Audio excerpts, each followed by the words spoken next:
আমার সম্মানিত দর্শক ও শ্রোতাবৃন্দ, আজ আমাদের আলোচনা যে ইসলামের মধ্যে আতশবাজি এটা করা কেমন।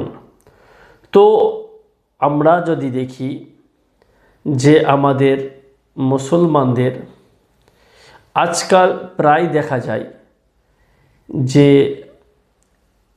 বিয়ে বাড়ি হোক, কোনো অনুষ্ঠান বাড়ি হোক, বা শবে বারাত, বা ঈদের চাঁদ নজর এসে গেলে, বা বকরিদের চাঁদ নজর এসে গেলে কিছু মানুষ এমন রয়েছে যারা ইসলামের জ্ঞান রাখে না, ইসলামের সঙ্গে তাদের যোগ কম রয়েছে, তারা ইসলামের যে দ্বীনি জ্ঞান এ থেকে দূরে রয়েছে। তার কারণে তারা কি করে যে এই খুশিতে তারা আতশবাজি ব্যবহার করে।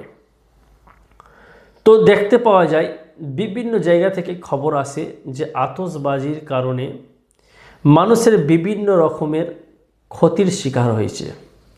কারো ঘর পুড়ে গেছে, কারো সম্পদ নষ্ট হয়েছে, কারো প্রাণ নাশ পর্যন্ত হয়ে যায় এই আতশবাজি দ্বারা।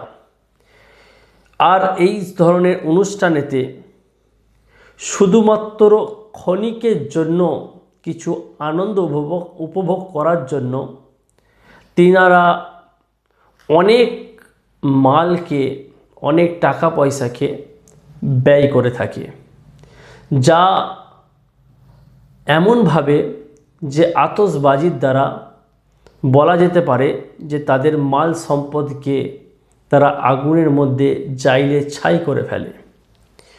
তো এই বিষয়েতে বিশিষ্ট ওলামা ইকরাম, বড় বড় দ্বীনের স্কলার যিনারা ছিলেন, যিনারা মুফতি ছিলেন, তিনারা বলছেন যে কি আতশবাজি এটা ইসলামের মধ্যে এটা বানানো, আতশবাজিকে এটাকে বানানো, এটা বিক্রি করা, এটা ক্রয় করা বা কারো দ্বারা ক্রয় করানো বা এটাকে উৎসাহ প্রদান করা, এগুলি সম্পূর্ণরূপে হারাম। ইসলাম কোনোদিন এতে একমত পোষণ করে না যে আপনি আপনার মালকে, আপনার টাকা পয়সাকে আপনি ফজুলিয়াতভাবে খরচা করবেন। তো আমার সম্মানিত দর্শক ও শ্রোতাবৃন্দ, আপনি মনে রাখবেন যে শবে বারাত বা ঈদের খুশি বা বকরিদের খুশি এগুলিতে উদযাপন করতে গিয়ে আপনি যেন এই ভুল কাজটা করবেন না যে আপনি আপনার মালকে ফজুল খরচা করবেন আর গুনাহের হকদার হবেন। চেষ্টা করবেন নিজেকে শরীয়ত মোতাবেক চলার, আর এই সমস্ত ফজুল যে কাজগুলি আছে এগুলি থেকে বিরত থাকা।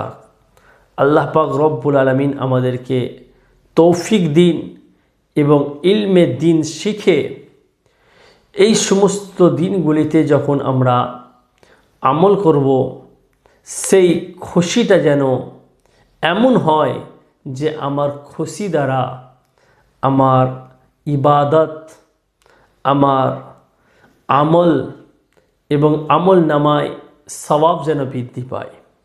তো খুশি এমনভাবে উদযাপন করেন যেন আপনার আমল নামায় নেকি লিপিবদ্ধ হয়, আপনার আখিরাত তৈরি হয়। এমন কাজ করবেন না যার দ্বারা আপনার আখিরাত নষ্ট হয়। আল্লাহ পাক রব্বুল আলামিনই ভালো জানেন।